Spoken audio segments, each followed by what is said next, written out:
These are the Beoplay H4 second generation over-ear premium headphones. They are a successor to the previous generation H4. So today in this video I will be telling all about the Beoplay H4 second generation, the good, the bad, and everything else you need to take note of before you purchase these. So without wasting time, let's begin. Well, for pricing, these cost around $300 or £250 here in the UK. You can pick them up in two color variants, which are the limestone and the matte black, which I have here with me. First of all, let's take a look at what comes in the box. In the box, you get the headphones seated at the top, and then there is a pack containing a 3.5mm audio cable, and then there is also a USB-C to USB-A cable for charging these up, and then there is another pack containing a quick start guide. There is no carrying bag or hard shell carrying case, which is quite disappointing for headphones at this price point, but well, it's what it is. But you can purchase one at an extra cost at the B&O store. So looking at its overall design and build quality, you'll notice that these are quite similar to the Beoplay H4, but there are quite a few improvements in terms of design and features as well. The headband is made of aluminium and it's wrapped with leather at the top and then braided textile underneath, and the ear cups is made of plastic. The round aluminium plate on the side of the ear cups have a very nice smooth matte finish to it, which gives it a very premium and clean look. The logo is now placed in the center of the aluminium plate rather than on the side. The wires that protruded out on the previous generation H4 headphones have now been hidden inside, as you can see. So it's much more hidden. So if you're looking at the headphones from the side, you can't see those wires. So you get an overall cleaner look.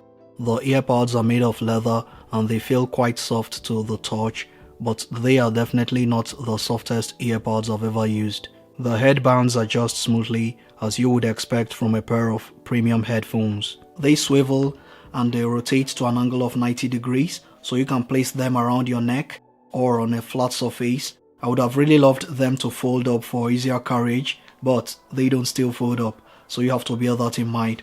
Ear cups are very wide, so even if you have large ears, don't worry, these are going to fit you really well. The ear cups are very soft and comfortable, so you can wear these for long periods of time without any issues whatsoever. But what I noticed is that wearing these for the first time, you might notice a little bit of hard clamping force, but don't worry, they loosen up with time. From my testing, they loosened up. For button placements on the right ear cup, first of all, you have three buttons. You have your volume rockers, and then in the middle you have your play and pause button. That same button is used for answering calls as well. As you can see, the buttons are much larger than that on the previous generation Beoplay H4 headphones, which makes them easier to feel and operate. You now have a slider for turning the headphones on or off, or placing them in Bluetooth pairing mode. And then there is the 3.5mm port for wired listening, and then you have your USB-C port for charging up the headphones. On the left ear cup, you now have a dedicated button to activate your Google Assistant. Just tap that button and you can activate your Google Assistant on the go. If you don't have Google Assistant, don't worry, you can also use it to activate Siri or Cortana or any other voice assistant of your choice. The Beoplay H4 second generation comes in at a weight of 244 grams, which means they are quite light. Yes, they are very light. They are even lighter than the Sony WH-1000X M3s. The Beoplay H4 second generation is equipped with two 40mm electrodynamic drivers, which deliver a frequency response range of between 20Hz to 20 kHz. Well, like I mentioned earlier on, you are now getting USB-C on the Beoplay H4 second generation, as opposed to the micro USB on the first generation H4s. Charging these up takes about 2.5 hours from 0 to 100%, and from my testing as well, I was getting about 19 hours 30 minutes from a single charge, which is average. I expected much more considering the fact that these are not active noise cancelling headphones. I was expecting like 25 to 30 hours on a single charge, but it's what it is. But definitely that's still enough for most users.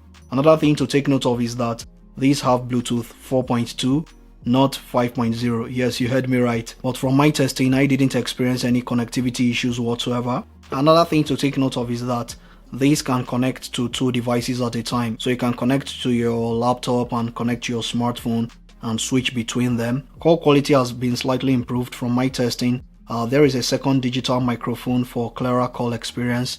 This is a mic quality test of the Beoplay H4 second generation headphones. Let me know down in the comment section below, how do these perform? In terms of codecs, these support AAC, CVC, SBC, and aptX low latency. I didn't experience any audio lags or delays when using these headphones to watch movies, as the audio was always in sync. Now coming to sound quality, these headphones absolutely shine. You get very punchy bass which is slightly boosted on the lower end, so you have to bear that in mind. When listening to some specific tracks, you might find out that the Beoplay H4 is a little bit boomy on the lower end. So for hip hop, jazz and ambient music, these really shine. You can feel the bass while it manages to retain a lot of detail in the mids and the highs. You're also getting very good instrument separation and a good sound stage. These aren't specifically made for critical listening, but they still do a very good job overall. So any genre of music you throw at the Beoplay H4 second generation is going to handle it pretty well. From the Beoplay app, you can adjust the sound settings, but it's nowhere as flexible as that on the Sony WH-1000X M3s. You can choose some pre-installed sound profiles for the Beoplay H4, and you can move it around a little bit, the cursor around, if you want a warm sound or you want a much brighter sound. There is no option for any custom EQ settings. In terms of overall loudness, these are not amongst the loudest pair of headphones I've ever used, as I noticed that they are not as loud as the Sony WH-1000X M3s or the PX7s, especially when you're using them outdoors, so you have to bear that in mind. The Beoplay H4 second generation is not perfect in any way. At its price point, there are some features I would have loved to see. I would have loved to see an ambient mode on these headphones, which lets in some surrounding sound without having to take off the headphones. And also I would have loved to see touch controls, because it's still not that convenient to operate the side buttons, although with time you'll get used to it. Another thing I would have loved to see was easy access to replace the batteries on the H4 like that on the H9. But overall, these are beautifully crafted pair of cans that deliver in terms of sound performance and quality. So for those looking for a premium non-active noise cancelling over-ear headphones, these should definitely be at the top of your list. As always, I'll be throwing links down in the description section for you all to purchase these if you want. As always, feel free to check out other reviews and comparisons on this channel. Thanks so much for watching, and I'll talk to you all in the next video. Adios.